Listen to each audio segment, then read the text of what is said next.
גליה פת שמיר, קודם כל אני אגיד שאני באופן אישי את אחת המורות הכי, אני ממש מרגיש שיש לי איזושהי היכרות אינטימית של הכתבים הסינים דרכך, ובכלל של כמה פילוסופיות סיניות.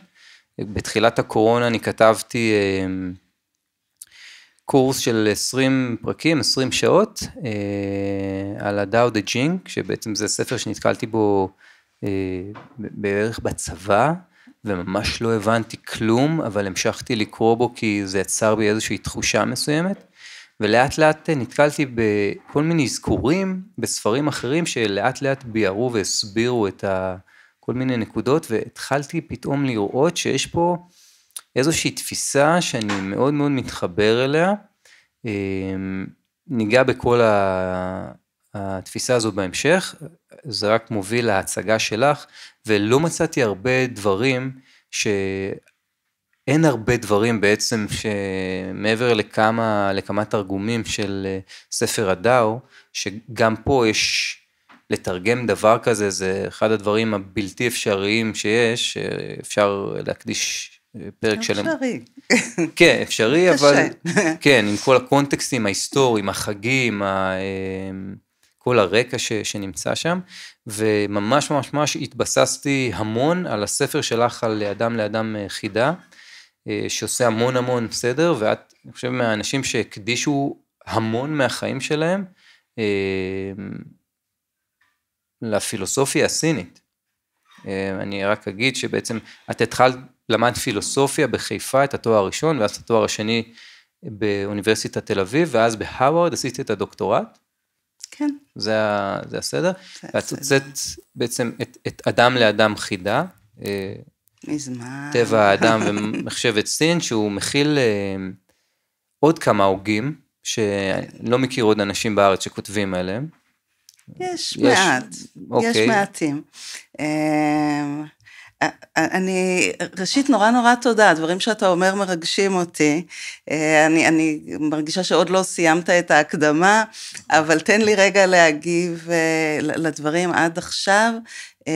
אז קודם כל זה מרגש לדעת שהדברים שאני כתבתי משפיעים, אם יש אחד כזה דיי, באמת אני לא מחפשת יותר, הספר נכתב קודם כל לתלמידים, לאלה שאני פוגשת פנים אל פנים, אני התחלתי ללמד פילוסופיה סינית ב-97 באוניברסיטת תל אביב, ותלמידים התלוננו שאין טקסט בעברית על הפילוסופיה הסינית, כבר היו כמה תרגומים חשובים, אבל לא היה טקסט שמסביר, ואז כתבתי בשביל הסטודנטיות והסטודנטים, ובאמת הספר נכתב מתוך הדיאלוג, בהתחלה אגב כולו היה כתוב כשיחה, ואז ההוצאה לאור הסבירה שזה לא נכון ככה, שזה צריך להיות הרבה יותר מתודי לצורך ההוראה, אבל באמת אני התחמקתי ממך בהתחלה, משום שהקונספט הזה של לזרות את דבריי לרוח, ולהשאיר אותם ככה, ולדעת שהם ממשיכים להגיע לכל מיני אנשים, ויש בזה משהו מבהיל טיפה, שמנציח משהו שקורה ברגע מסוים, והופך אותו לקבוע. בדיוק הדבר שלאו זה מנסה לא לעשות לנו, הוא מטלטל אותנו מצד לצד, לצד לצד, אתה תנסה לומר את זה, ואתה תראה שזה ההפך, אתה תחשוב שאתה מגיע לשם, אבל אתה תראה שזה מרחיק אותך משם. כל הזמן הוא ייקח אותנו הוא יטלטל ויטלטל ויטלטל, וידבר איתנו על כיוון ההפוך שהוא תנועת הדרך, וכיוון ההפוך זה הפוך מהכל, זה לא, הנה זה ישר וזה הפוך, אלא אם נחשוב על החלל, אז ההפוך מזה זה גם ככה, יש המון המון הפוכים, הם אינסופיים, וזה הדבר שלאו זה שאתה התחלת לדבר איתו, והוא באמת הוגה, יוצא דופן, זה הדבר שהוא מבקש לעשות לנו, לגרום לנו להסתכל מאוד כיוון ומאוד כיוון, ושוב ושוב ושוב ושוב, ולא לתת לנו להתקבע על מקום אחד.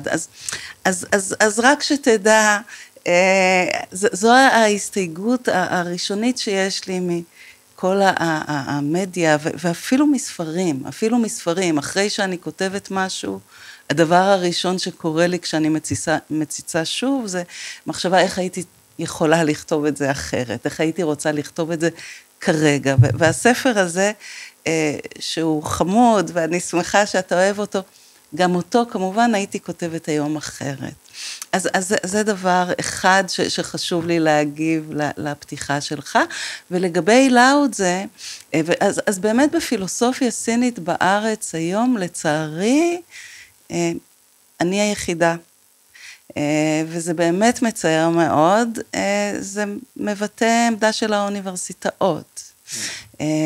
יחד עם זה, המורה שלי באוניברסיטת תל אביב, יואב אריאל ויעקב רז, שהוא סין יפן, הם איתנו, הם כבר לא מלמדים, הם כבר לא חלק מסגל ההוראה, ואיתם כמובן נעשה דיאלוג, והם גם מתרגמים טקסטים.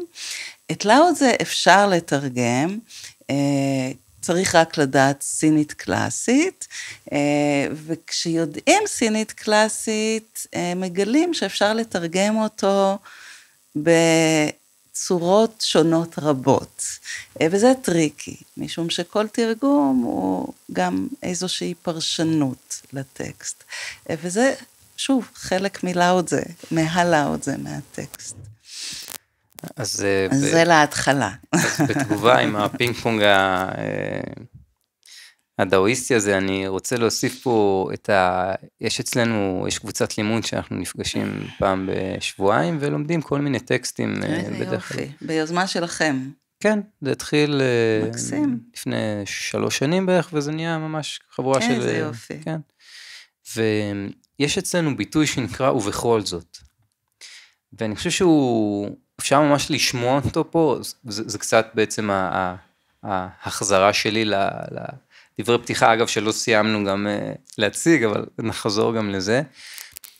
זה נכון, ברגע שיש את הקריסטליזציה הזו של משהו, אז הוא מת. הרוח, לא סתם קוראים לזה רוח, כי יש פה את האלמנט של התנועה, או הזרימה הזאת שכל כך הצליחו בעין כל כך מעודנת לשים לב וללמוד מהדברים החמקמקים, אלה עלי, נניח, כן, כל מיני דברים שאתה צריך ממש עין רגישה מאוד, ואז מגיע ממש ההתחלה של הספר, שהוא אומר, יש משהו שאי אפשר לתאר אותו במילים, ואז מגיע ובכל זאת. וזה המקום שאני חושב שבעיניי, אני ממש, לא רגשו אותי הרבה דברים, כמו המקום הזה של לבוא ולדבר איתך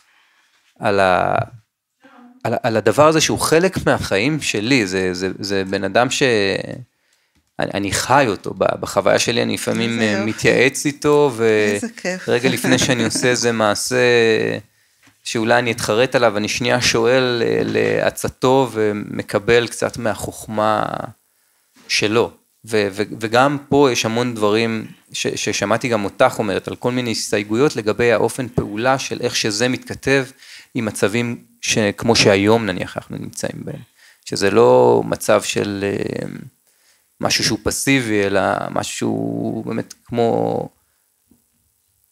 איך לקחת את זה לאקטיביזם שהיום, שאני רק רוצה אז לחבר את זה למרכז שלך, כי זה בעצם איזשהו קישור שאת עשית, אז את בעצם עומדת בראש. נעזוב רגע את לאוד זה, אני מבינה. לא, רק לשנייה, ואז... אז רק פשוט הסוף של ההצגה, כי היום את עומדת באיזשהו מיזם שאת בראש שלו, שממש מחבר בין הפילוסופיה לבין הפרקטיקה.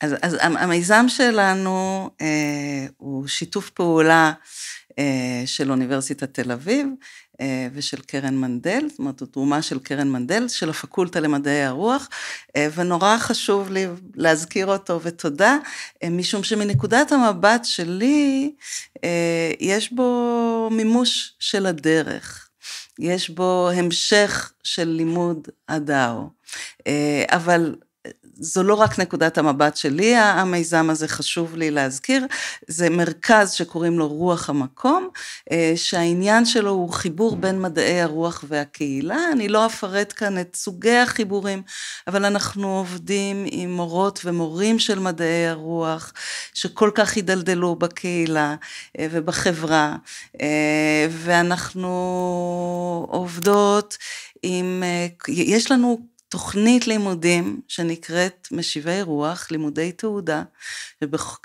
וזה מה שחשוב לי לומר כאן, זה המסר שחשוב לי יותר מהכל כרגע, להניח על השולחן המלא שלנו. בתוכנית לימודי התעודה שלנו כל שנה משתתפות 20 סטודנטיות וסטודנטים, מקבלי מלגה, והמטרה של הלימודים היא, הלימודים הם יום בשבוע, יום חמישי מ-10 בבוקר עד 6 בערב, והמטרה של הלימודים היא קשירה, בין ערכים של מדעי הרוח ליוזמות של הקהילה. השנה הזו זה המחזור השני של התוכנית הזו, ואני ממש מבקשת להפיץ את המילה, זו תוכנית מרתקת, נהדרת, יש לנו כבר שנה ראשונה של בוגרים, וזו השנה השנייה, ואנחנו מגיעים לכל חלק של הקהילה והחברה בישראל, ביוזמות נפלאות שהבסיס שלהם הוא רעיונות שנובעים ממדעי הרוח, ושוב, ומנקודת המבט שלי, הרעיון המרכזי זה הדרך. הדרך שנסללת בעצם ההליכה בה, שאנחנו, זאת אומרת, אם הדרך זה המושג האקוויוולנטי לשלמות, לאלוהות, לאמת, במסורת המערבית, הכי שיש, המסר שבא מסין ומתרבויות מזרח ודרום אסיה, זה לא שהאלוהות היא מחוץ לעולם ומאצילה עלינו, השלמות היא משהו חיצוני, ואנחנו רק יכולים להשתוקק ולהתקרב, ולא נגיע אף פעם, ויש משהו חיצוני שאחראי עלינו, אלא אנחנו יוצרים את השלמות. היא בידיים שלנו, היא באחריות שלנו, יש לנו אפשרות לשנות, לנוע, הדאו, הדרך, העולם, החיים, הם תנועה, הם שינוי, והשינוי הזה, אנחנו חלק ממנו, ויש לנו מקום בו, וחשוב שנהיה נוכחים בו. אז תוכנית משיבי רוח של מרכז רוח המקום באוניברסיטת תל אביב, קוראת לפעילים ואקטיביסטים, ובפרט בוגרות ובוגרים של מדעי הרוח. מי שיש לו תואר ראשון לפחות, אבל מי שגם יש לו איזושהי עדות לפעילות מוכחת בקהילה, כולם מוזמנים אלינו, את הדרך, עוד מאפיין חשוב של הדרך, וכל הדיבור שלנו הוא אסוציאטיבי, אבל ככה זה טוב, וזה נעים. עוד מאפיין של הדרך הוא שעושים אותה עם שותפות ושותפים, לא הולכים בדרך לבד. וגם מהבחינה הזו, רוח המקום, ובפרט תוכנית משיבי רוח לקהילה, וגם משיבים, זאת אומרת, גם מחזירים את הרוח, וגם מביאים אותה לנשוב. משיבי רוח, הם השותפים לדרך מנקודת המבט שלי, וזה שותפות ושותפים נהדרים, אז תצטרפו. מהמם, וגם צנוע מאוד, המקום הזה של להשיב, ולא ליצור או משהו כזה, קצת מזכיר את הדרשה של הנעת גלגל החוכמה של הבודה, שהוא לא ממציא משהו, הוא בסך הכל, נכון, יש בזה משהו צנוע ויפה. וזה גם מה שאומר קונפוציוס, שהוא מהפכן מטורף, קונפוציוס במאה השישית, לפני הספירה השישית-חמישית בסין, אנחנו אוהבים להפריד אותו מלאו זה וג'ואנג, זה כאילו, זה שני עולמות אחרים, אבל זה לא. זה לא אותה, זה אותה פילוסופיה של דרך, זאת אומרת, גם כאן העניין הוא ההליכה בדרך, אבל הדרך מובנת באופנים שונים. אצל קונפוציוס יש יותר מקום למילים ויש יותר מקום למוסר ולמעשים מכוונים. אנחנו לא נבלבל כרגע, אבל הדבר שכן היה חשוב לי לומר בהקשר הזה, שקונפוציוס אומר לנו שהאדם הוא זה שמרחיב את הדרך, וזה חשוב נורא לראות שבאמת זה, ובהקשר של הדבר שאתה אמרת, הוא אומר, אני לא חדשן, אני בסך הכל מעביר את המסורת שניתנה לי מהדורות שקדמו לי, כאשר צריך לזכור שבסין של קונפוציוס, בדומה קצת לתקופה שבה אנחנו נמצאים, אפילו תקופה שנקראת תקופת המדינות הלוחמות, העולם הוא כאוטי, המלחמות עקובות מדם מתנהלות, המצב הוא מצב של הידרדרות מוסרית, של תחושה של חוסר ערך, וקונפוציוס ממציא את ההומניזם, לפני שבעולם המערבי ידעו מה זה הומניזם. קונפוציוס מדבר על רן, על אנושיות, זה רעיונות יפים, והטענה שלו היא, עזבו אותי, זה לא המצאה שלי, זה ישנו בעולם, אני בסך הכל מעביר את מה שישנו, אני לא ממציא כלום. מעט מאוד מהפכנים מוותרים על הקרדיט לעצמם. אנחנו יותר מכירים כאלה שלוקחים לעצמם קרדיט גם כשלא מגיע אליהם. וגם לאוד זה, אנחנו לא יודעים אם היה קיים או לא היה קיים, זאת אומרת, ממש באופן דומה של תעזבו אותי, סבתא שלי הייתה אומרת, מויכל טויבס, אני מוכלת על הטובות, אל תעשו לי טובות, אני לא צריכה, או היה לה גם גניקט מתעכובד, עזבו אותי עם הכבוד, לא צריך כבוד, מה שחשוב זה הדרך, אז עוד טיפה נוספה לקד שלנו, לשיחה הזו. אני רוצה להביא איזושהי זווית שבדרך כלל אני לא מדבר עליה, אבל אולי דווקא איתך זה יכול להיות קצת מעניין. חלק מהאופן שבו אני לומד דברים, אני לוקח מורה, נניח הקדשתי כמה שנים ללמוד בודהיזם, ואז אמרתי, וואו, מעניין מה הוא למד, ואז התחלתי להגיע לסנקיה, או הפילוסופיה היוגית, לאדווייתא, כל מיני דברים מהעולמות של מה שהוא למד. ועשיתי את אותו מסע עם לאו צה, שהוא מבחינתי אחד המורים הגדולים של כל הזמנים, והגעתי, לפחות לדבר הכי קדום שאני הגעתי אליו, זה האיצ'ינג, ופתאום אפשר ממש לראות מוטיבים באופני חשיבה שהוא לקח משם. עכשיו, האיצ'ינג מתחיל בעצם חבורה של נוודים לקטים סינים כאלה, שהיו משליכים שריונות של צווים למדורה, נכון? כן, כן. ולפי הבקעים. מקובל לחשוב, נכון. ואני חושב פתאום אתה שם, פתאום נפל לי שיש איזשהו חיבור של הדרך. יש פה, מדברים פה המון, הרי הדאו הזה זה דרך, והדרך הזו באיזשהו מקום זה משהו שהוא מגיע מאיזושהי, אולי, לא יודע, זו השערה, מאיזושהי תרבות עתיקה של באמת נוודים לקטים כאלה. אנשים שהדרך זה היה כמו שמי שגר, אנחנו שגרים בשחרות, אז יש את הישות שנקראת מדבר. יש שלטים, אל תעלה, כואב לו, הוא לא מדבר. ממש, יש ישות, אם מישהו נוסע עם הג'יפ, אז אוי ואבוי, הם פגעו במדבר, נוצר שיח עם עוד ישות כזאת, וגם פה באיזשהו מקום אפשר לשמוע שיש איזושהי השפעה של הדרך הזו, של הדבר הזה, אז לא יודע, זו השערה השערה נורא מקסימה, תכתוב על זה ספר, זה דורש גם מחקר היסטורי יותר דקדקני, וזה מחקר לא קל, כי באמת האיג'ינג הוא הספר ככל הנראה הכי עתיק בתרבות האנושית, הוא בתחרות רצינית עם התנ"ך, יש, לא ברור איזה מהם, בוודאי המקורות של האיג'ינג הם מאוד מאוד קדומים, וקשה למצוא באמת את הפרטים ההיסטוריים, אבל עזוב את הפרטים ההיסטוריים, אני חושבת שאפשר,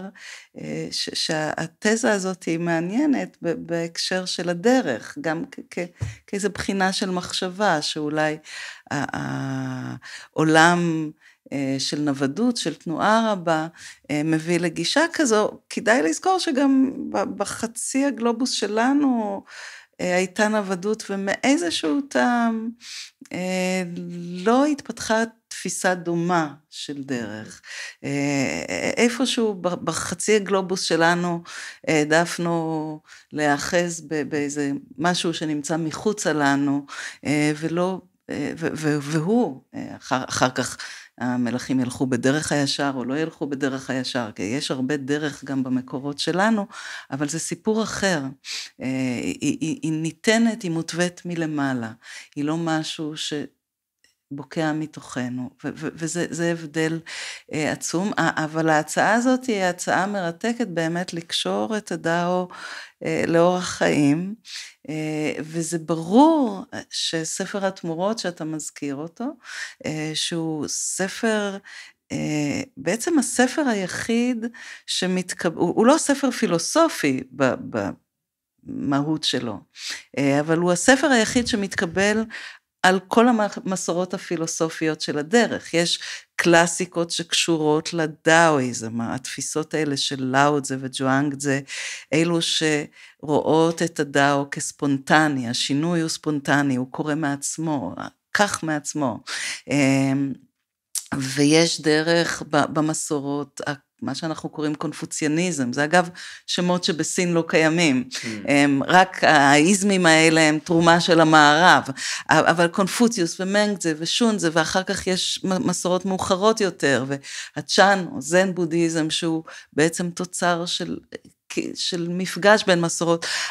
כל המסורות האלה הן מסורות שמקבלות את אותו טקסט בכבוד וביראה, וזה האיג'ינג. זאת אומרת, האיג'ינג או ספר התמורות, ספר השינויים, ספר התנועה, ספר הדרך במילים אחרות, ספר שמבחינה פילוסופית, ויש לאיג'ינג פרקים פילוסופיים בנספחים, מבחינה פילוסופית, העניין המרכזי בו הוא תיאור של עולם משתנה.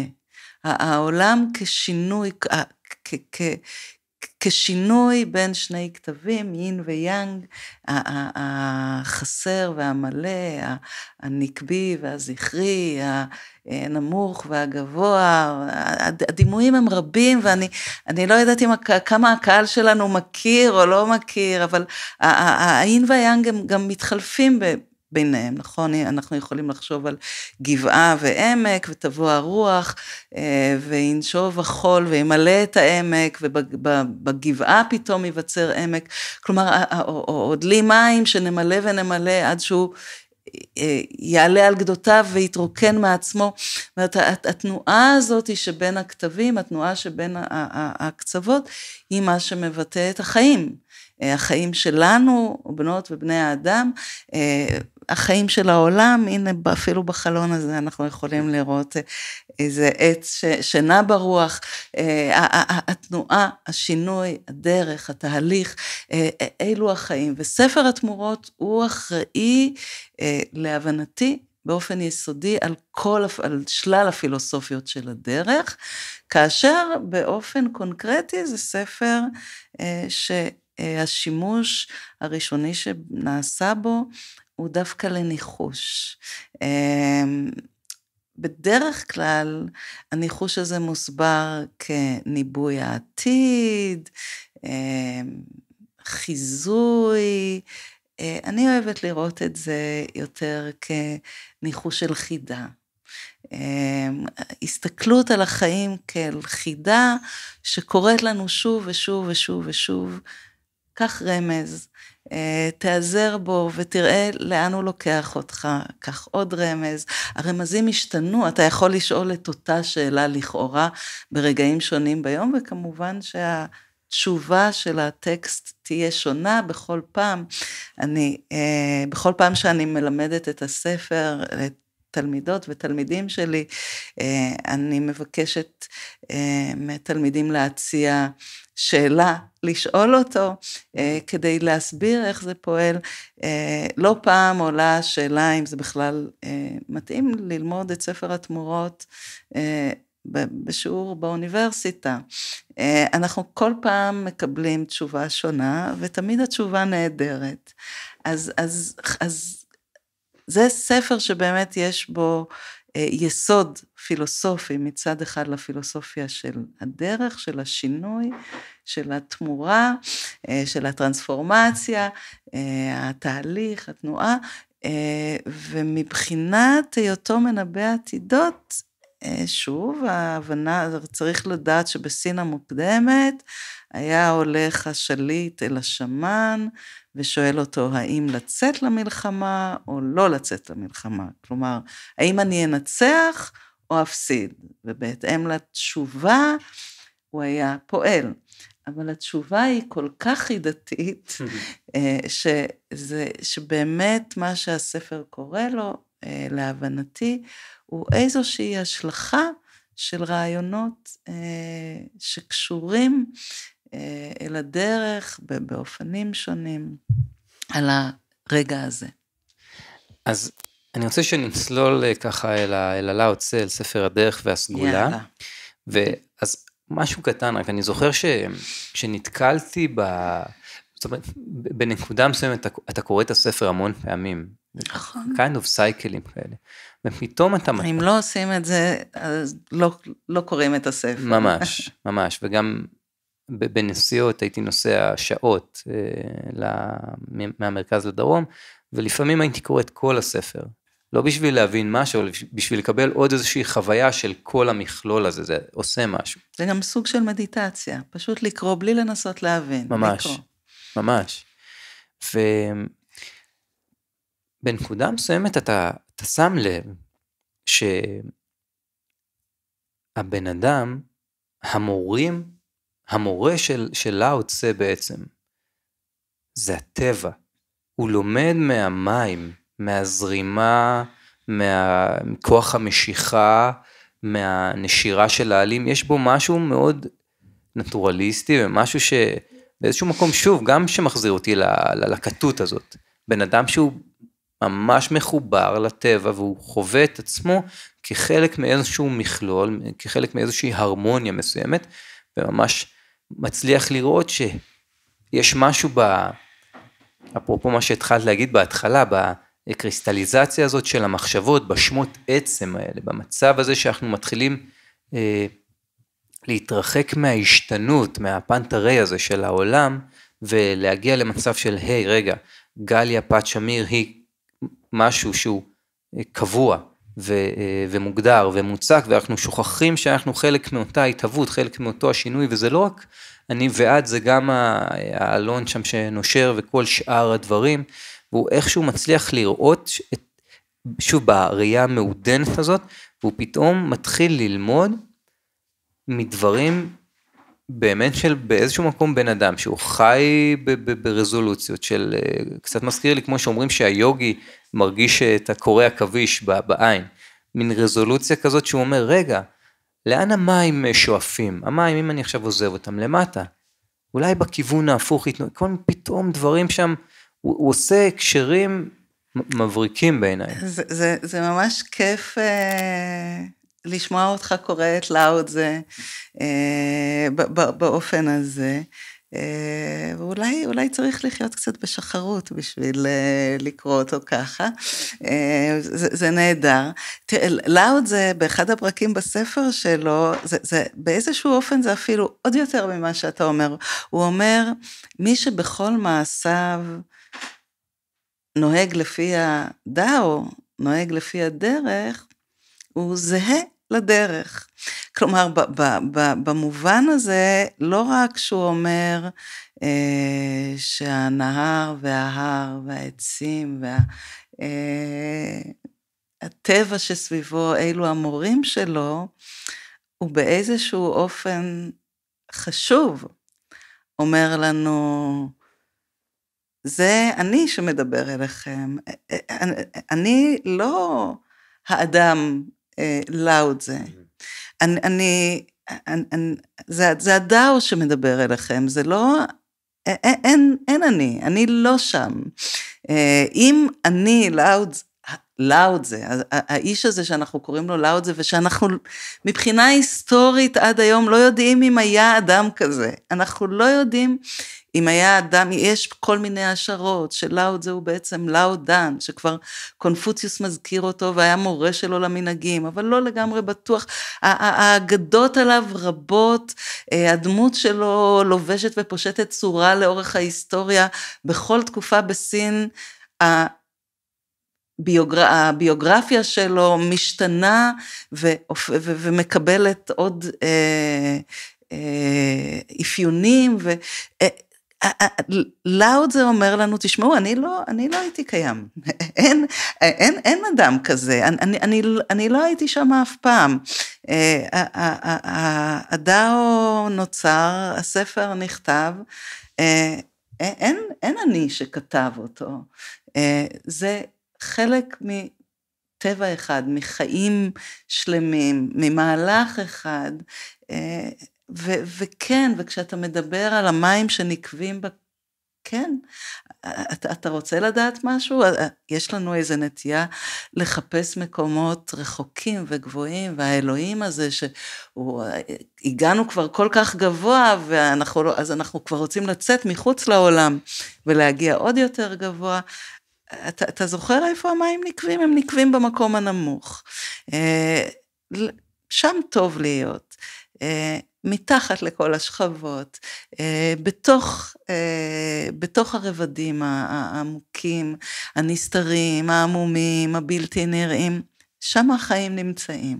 וואו, זה מזכיר לי גם, יש טקסט מהמם של פטריארך הזן השלישי, שנקרא סין סין מינג, שהוא מתחיל בהדרך הגדולה אינה קשה לאלו נטולי העדפות. והנטולי העדפות הזה זה ממש המים. באחד הפרקים פה הוא כותב שאין להם בעיה להיות במקומות שאין בהם הרבה כבוד לכאורה לבני אדם. אז זה ממש השפעה שלה עוד זה. הוא הראשון שאומר את הדברים האלה. אם יש פרק שאתה אוהב, קדימה, בוא נקרא איזה פרק מילה עוד זה. יש לך פרקים שחביבים עליך יותר? וואו, יכול להיות שמי.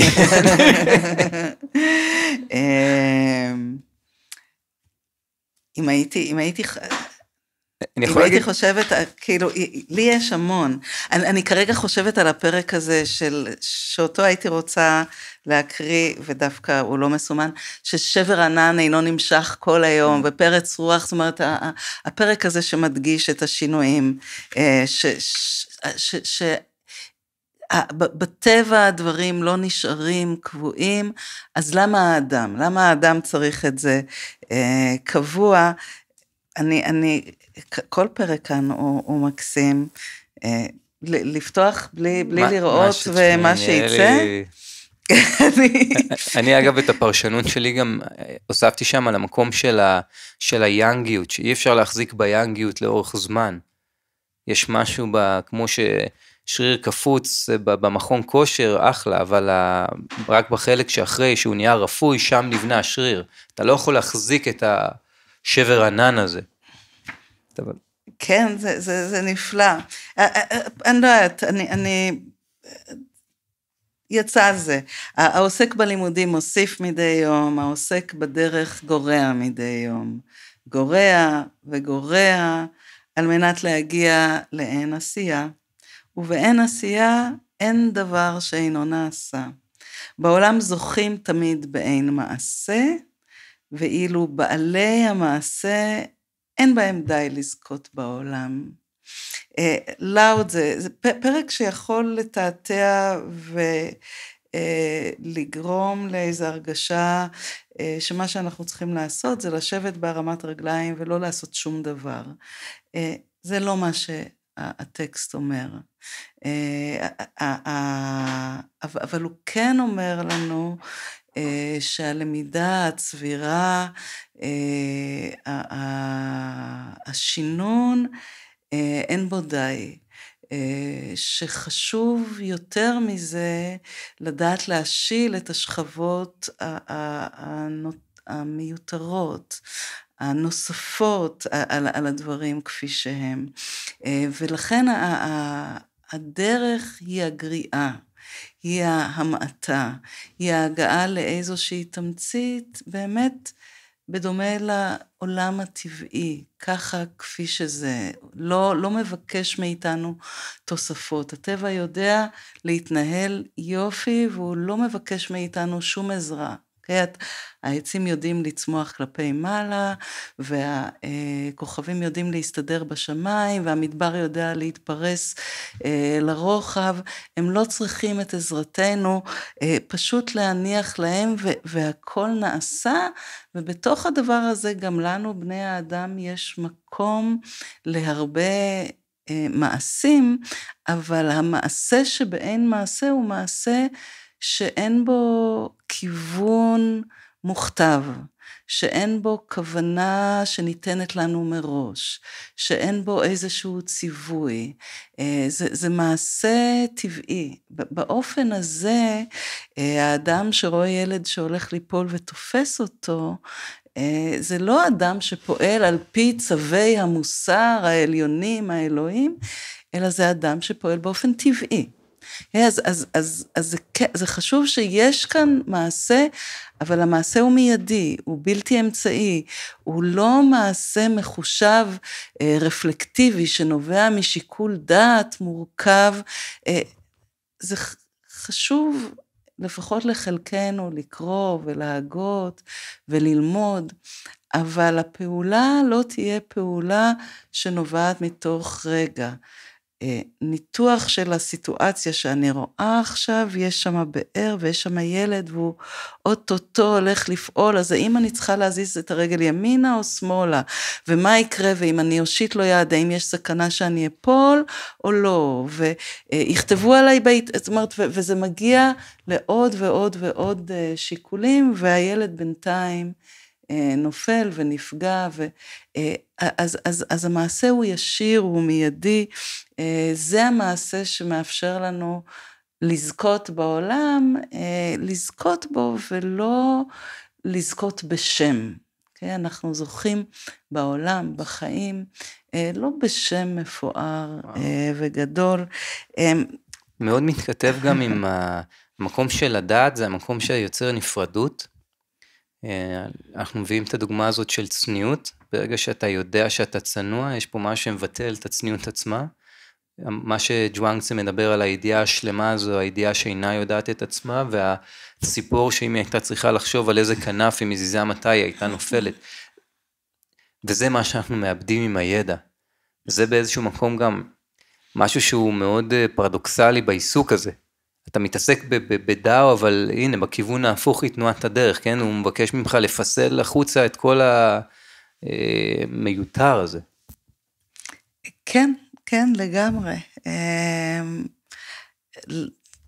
לאוד זה מדבר על לא לדעת כשאתה, הנה, זה הפעם זה נפתח לי בדיוק, לא לדעת כשאתה יודע, זה הטוב ביותר. לדעת כשאינך יודע, זו רעה חולה, הוא אומר לנו. לפיכך החכם אינו סובל מהרעה החולה, כיוון שהוא רואה ברעה החולה, הוא לא סובל ממנה. אוקיי? זה פרק מהפשוטים והישירים. הידיעה לא לדעת, היא הידיעה שמאפשרת את החיים. הידיעה שיודעת את עצמה, זו הידיעה שמחפשת את הנחות היסוד, ומה שנגזר מהן, והאם זה, ולאן זה מכוון, זו ידיעה שמסבכת ומבלבלת, ורק אם הציפור הייתה עוסקת בה, היא הייתה צונחת מהשמיים אל האדמה. מאוד מזכיר לי פתאום גם את השיח של קרישנה עם ארג'ונה בהגבת גיטה, שהוא אומר לו לא לעשות פעולה לפירות הקרמה. זה גם קצת המקום הזה שאתה רגע באיזושהי מודעות אקסטרה, ואני בעצם עושה משהו בשביל משהו אחר. וזה המקום שאתה נמצא, שאתה מבטל את זה ונהיה באותנטיות, ואני חוזר רגע להיות כמו שהוא אומר, החכם צועד לאורה של החשיכה, של האי הידיעה, אתה חוזר להרמוניה הפשוטה הזאת, לאותנטיות הזאת, שאני חושב שכל כך איבדנו אותה בעולם שאנחנו חיים בו. אז אורה של החשיכה, זה ביטוי נהדר בעיניי, וזה אחד הביטויים, זה נקודת המוצא של הלאו-טזה, תכף נתייחס לפרק הראשון, הכל כך חשוך, ועמום וכל כך חשוב, אבל כשאני נכנסת לכיתה, בדרך כלל, הגישה האינטואיטיבית היא שאור זה טוב וחושך זה רע. אנחנו מדברים על תקופה לא טובה כתקופה חשוכה. בכלל, יש לנו איזושהי מין העדפה לצבעים הבהירים, והם אלו שמתקשרים אצלנו לאסוציאציות של הטוב, המואר, הטהור הוא לבן, היום רע זה יום שחור, זה חלק מהביטויים האלה, זה ביטויים שטוב שאנחנו נלמד לקרוא אותם ולסלק אותם מהשפה, זה ייטיב איתנו, אבל באמת הפילוסופיות האלה, והראשון בהם הוא לאו-טזה, זה פילוסופיות שמדגישות את כוחו של העמום, של האפל. לג'ואנג יש את הסיפור הנהדר על הונדון, התוהו ובוהו. תוהו ובוהו שבאים להתארח אצלו שוב והוא, חפוז וקצר, באים להתארח אצלו, והוא מארח אותם כל כך יפה, והתוהו ובוהו הוא האפל, הוא העמום, הוא החשוך, כך הוא מתואר במיתוסים ובכל מקום, ואין בו חורים, הוא כולו מלא, והם חושבים איך אפשר לגמול לו, ושוב והוא, הקצר והחפוז שלנו, הם בדמות בני אדם שיש להם 7 חורים, לראות, לשמוע, לדבר או לטעום, וגם וגם, ולהקשיב, והם רוצים לגמול לו, אז הם נותנים לו מתנה, את עצמם, הם משליכים את עצמם עליו, הוא שלם והוא לא צריך אותם, אבל הם יחוררו בו בכל יום חור אחד, עד שביום השביעי, נכון, 7 חורים, ביום השביעי הוא מת, נגמר, שבת מכל מלאכתו, אין יותר, ובעצם הסיפור הזה נותן אנטיתזה מעניינת לסיפור הבריאה שלנו, שנדמה לי שדיברתי עליה במקומות אחרים, אז עדיף לא לחזור על זה עכשיו, אלא אם תרצה, אבל העניין הוא שבאמת, אנחנו משתמשים גם במזרח אסיה, אנחנו מדברים על התעוררות, ולפעמים על הערה, מונחים שקשורים לאור, אנחנו משתדלים ללמד, להשתמש בהתעוררות ולא בהערה כדי להבין שזה לא בדיוק היציאה לאור, אבל בסינית ישנה סימנית של מינג, של ירח ושמש, שהיא להאיר את הדברים, להסביר כמו בעברית, אבל יש גם סימנית אחרת שהיא נמצאת במרכז הטקסטים הדאואיסטיים, ולא רק בהם, גם מאוחר יותר היא תיכנס לתוך הנאו-קונפוציאניזם, והסימנית הזו היא טונג, טונג של לחדור לעומק, לתוך האפלה, זאת אומרת, ההגעה אל השורשים העמוקים, הנסתרים, וזה הפרק הראשון בלאו-טזה, אתה מסכים שנקרא אותו? וואו, זה פרק מאתגר לפענוח, אבל בוא ננסה. אז אני קוראת מהתרגום, של דאור ואריאל, שהוא תרגום שהוא מאוד נאמן מילולית למקור, בניגוד לתרגומים אחרים לעברית, ולכן הוא עוד יותר קשה לפענוח, אבל הוא לא מפיל עלינו פרשנות אחת. אז זה מתחיל ככה, דרך שאינו אלא דרך, הם בחרו לקרוא לדרך בלשון זכר, כדי לייחד את הדאו מהדרך, זה דווקא מאכזב אותי, סוף סוף יש לנו ביטוי טוב בלשון נקבה, אבל אני אקרא כלשון התרגום. דרך שאינו אלא דרך, אינו דרך הקבוע, שם שאינו אלא שם, אינו שם הקבוע, באין לו שם הוא ראשיתם של ריבוע הדברים, באשר יש לו שם הוא עמם. על כן, לעולם, באין כל רצון, תתבונן בנפלאותיו. לעולם, באשר יש רצון, תתבונן בגבולותיו. שניים אלה אחד הם, ובצאתם ייבדלו שמותיהם. בהיותם אחד יקראו האפל. אופל לפנים מאופל, השער לכל הנפלאות. אז השער שלנו הוא האופל.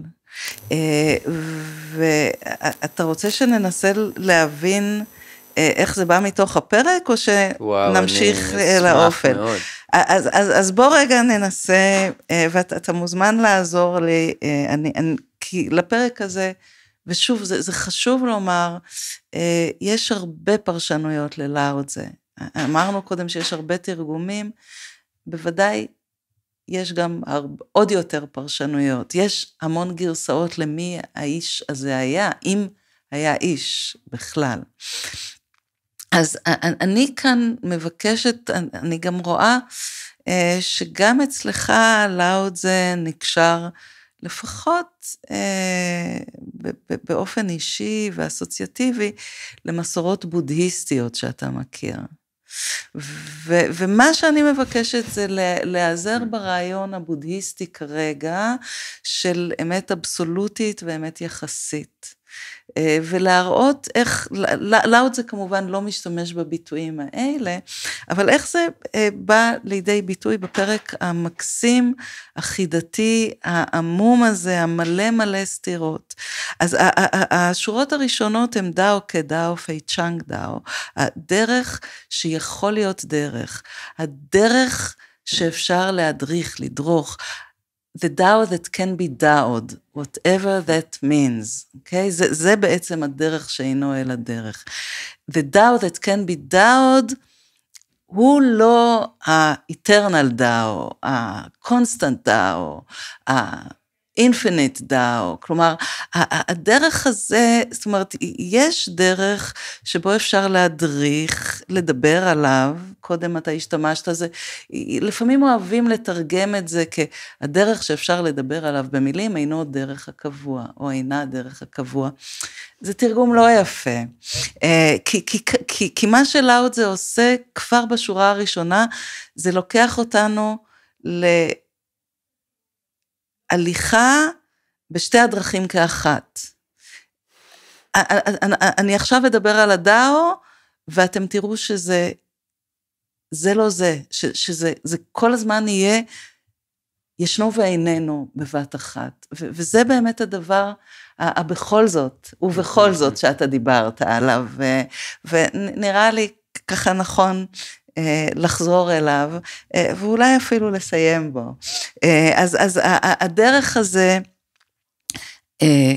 הדרך שיכול להיות דרך, הדרך שאפשר לדבר אותו במילים, הוא לא אומר לנו שזה לא הדרך, זה הדרך.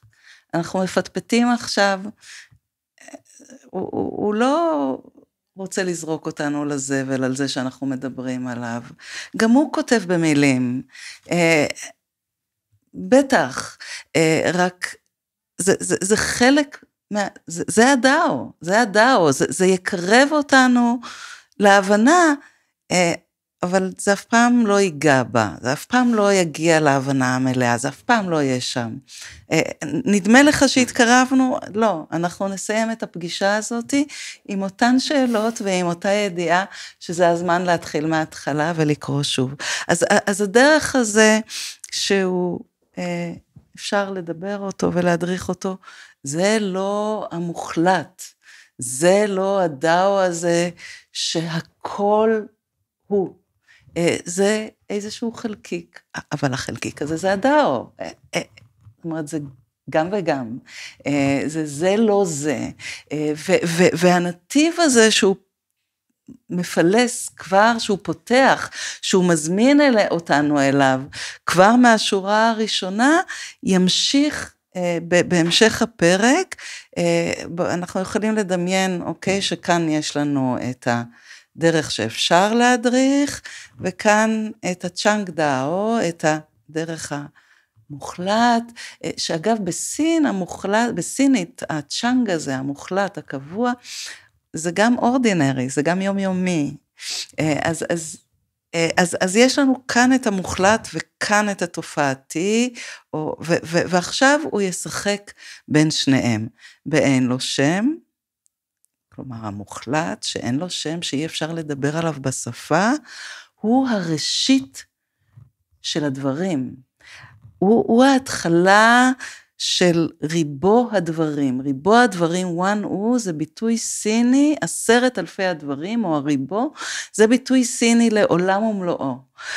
בתור חסר שם, הוא המקור להכל, משהו שמזכיר לנו את אלוהים, אבל זה לא נעצר שם, כי באשר יש לו שם, וזה חשוב שיש לו שם, וזה חשוב שנשתמש בשמות, וישר אנחנו נדע שהשם לא נגע בו, שהשם הוא רק חלקי, אבל אנחנו נמשיך ונשתמש בשמות, כי באשר יש לו שם, הוא האמא.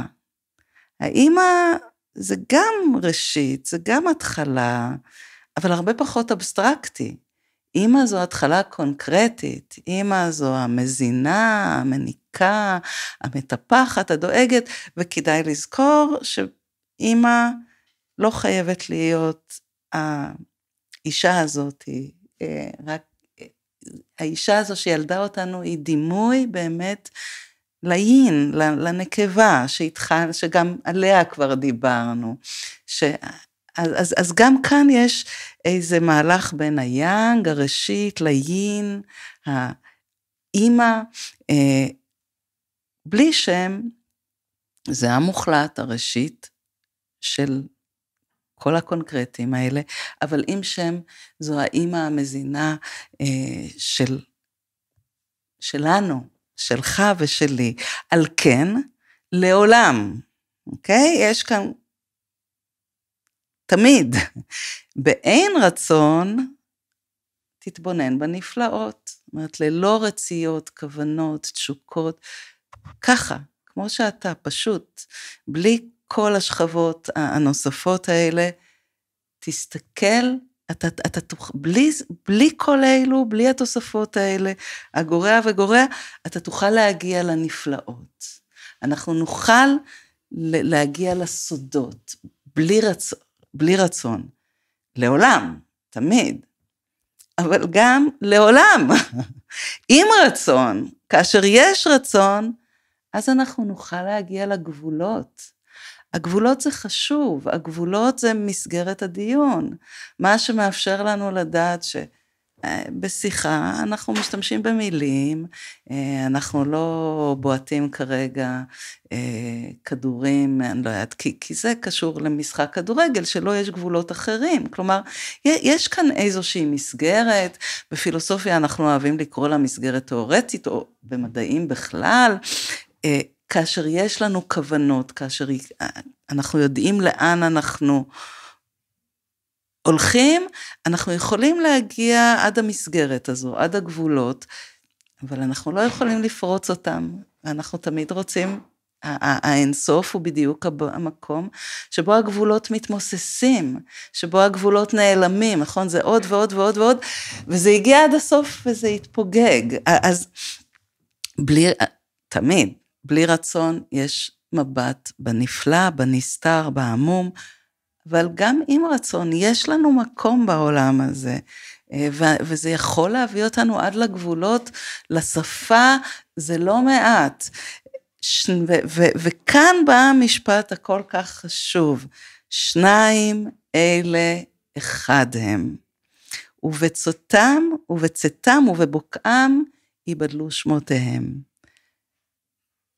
שניים אלה, בצאתם, ייבדלו, לא, בהיותם אחד, שוב הוא יחזיר אותנו, בהיותם אחד הם יקראו אופל, האפל, העמום, החשוך, מתוך החשיכה הזו, מתוך התוהו ובוהו, מתוך האופל הזה, לעוד זה מבקש להגיע אל העולם, אל הנסתר, אל זה שלא גלוי. אז מה זה האופל הזה? אופל בריבוע, הוא אומר לנו, אריאל ודאור תרגמו את זה כאופל לפנים מאופל.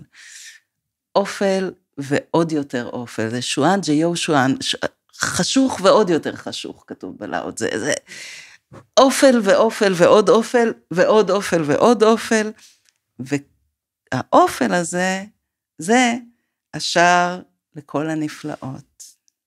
אז זה הלאוד זה, ונדמה לי שזה ככה סוף טוב לשיחה שלנו.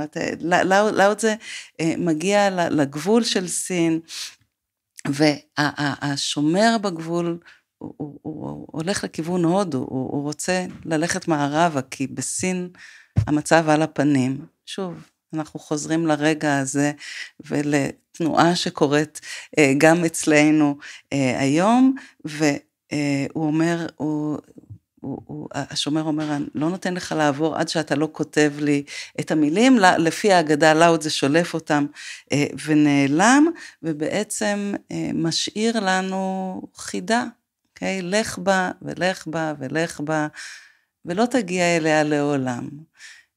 תמשיך ללכת ותקרא לה בשמות, ולא תמצא את השם היחיד, ותנסה להבין, ותגיע אל עמימות נוספת. זה החיים.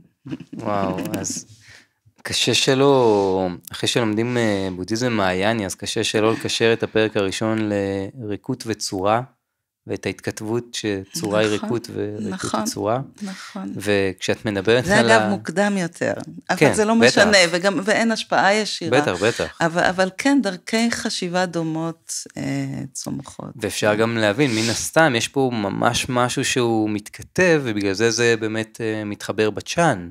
מה שעתיד להיות זן, זה לא סתם, אתה קורא את זה, ואז אתה לומד מעיינה, ואז כשאתה חוזר לזה, אתה פתאום כאילו קיבלת עוד איזשהו זוג משקפיים, ששוב, אולי מתאים גם את זה צריך לזכור, גם פה, איך המדיטציות של לשבת ולשכוח. כן, נכון, זה באמת המקור המוכר, זה ג'ואנג, זה יושב ושוכח הכל, וכאשר והוא שוכח קודם כל באמת את החברה, ואחר כך את המוסר, הוא לא שוכח לאהוב, הוא לא שוכח להיות אדם, זאת אומרת, הוא שוכח מה זה, הוא שוכח את התורות על אודות זה, הוא באופן כזה שהוא יכול, יואל לופמן בתרגום המקסים שלו לעברית כותב שכשהדרך עבדה נולדה אהבה, והאהבה הוא שם במרכאות, כאילו כדי לעזור לנו שג'ואנג זה לא מתנגד לאהבה, ג'ואנג זה קוראים אותו והוא אוהב את העולם, אהבה גדולה ורבה, אין בכלל שאלה, הוא צוחק, הוא אוהב את החיים, הוא אוהב את החיים, אבל את האהבה כמושג, כמשהו שאפשר להטיף לו, כמשהו שבנוי לפי הגדרות והנחות, את זה הוא מבקש לזרוק. וכאשר הוא מתאר באותו קטע את התלמיד של קונפוציוס, שיושב ושוכח את העקרונות הקונפוציאניים הגדולים, הוא עושה מעין חסד לקונפוציוס, הוא אומר לו, תשמע, את העקרונות אפשר לשכוח, ואז פשוט להיות מה שאתה רוצה, לא לגמרי, אוקיי? לא ניכנס כרגע באמת לדקויות שהן חשובות, כשמדברים על מחקר סינולוגי ועל הבנה שלמה של הטקסטים, אבל הרוח הכללית היא יושב ושוכח הכל, זה יושב ושוכח גם את עצמי, או אולי קודם כל את עצמי. במקום אחר הוא אומר לתלמיד קונפוציאני, אתה חלום, והמורה שלך זה חלום, וגם אני שאני אומר ששניכם חלום, גם אני חלום. זאת אומרת, אל תאחזו בשום דבר, וכמובן שלא בי. זה בדיוק, וגם לא באמירה הזו. זו התנועה, זה השינוי. ממש כמו הקטע של דוגן, ללמוד את עצמך זה לשכוח את עצמך. כן, ממש כן, ללמוד את דרך הבודה. כן, אז השכחה היא רעיון שמתפתח מתוך כיוון ההפוך והגריעה של לאו-טזה. הרעיון עצמו לא מופיע בלאו-טזה, אבל זה בהחלט משפחה רעיונית אחת.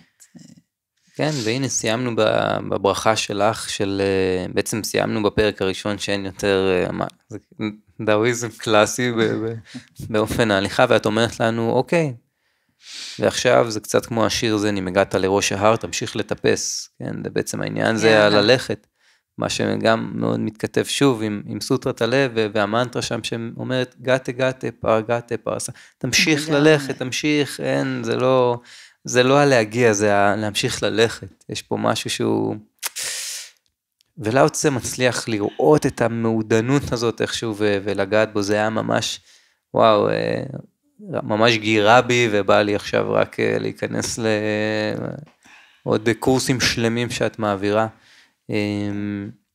אני למסעות, בשחרות, תראה לי שם את הדרך, אני ממש מחכה. נראה לי שיהיה פה איזה אקסצ'יינג' קל בסוף הפודקאסט. אז אם מישהו רוצה לבוא וללמוד ממך, או להיכנס לאיזושהי פעילות, זאת אומרת, אין דרך שהיא לא דרך האקדמיה, חוץ מהספרים, חוץ מאדם דרך ואדם לאדם חידה? אני מלמדת רק באוניברסיטה, אבל אפשר לפנות אליי, ולפגישות בלי כאלו דברים, הרבה יותר קל להיפגש איתי, אני שמחה לפגוש ולשוחח, עם כל מי שאומרת או אומר, רוצה אני בשמחה משוחחת ומדברת, מה אני יודעת, אבל כן, אני מלמדת באוניברסיטה, והאוניברסיטה זה לא רע אגב, האוניברסיטה זה מקום נחמד, יש בו הרבה יתרונות, ויש בו קורסים מעניינים, לא רק בפילוסופיה סינית, אם נלך לאזור הזה של מזרח דרום אסיה, אז בהודו ויפן יש לנו מורות ומורים נהדרים, זה לא רע האוניברסיטה, אם כבר נכנסנו לזה, אבל אז כן, אני מלמדת באופן מסודר רק באוניברסיטת תל אביב, ומוזמנים. וואו, זה מטורף בעיניי, שבדיוק קראנו את הפרק של מי שעוסק בלימוד מוסיף, מי שעוסק בדאו גורע, ואת בן אדם שהיה ראש החוג, נכון. למזרח אסיה, ואת איכשהו יושבת בדיוק על הציר הזה, על הפיבוט הזה, כמו שהוא מדבר עליו, בין האין והיאנג, בין הריקות והצורה הזאת, בין ה-learning ל-unlearning הזה.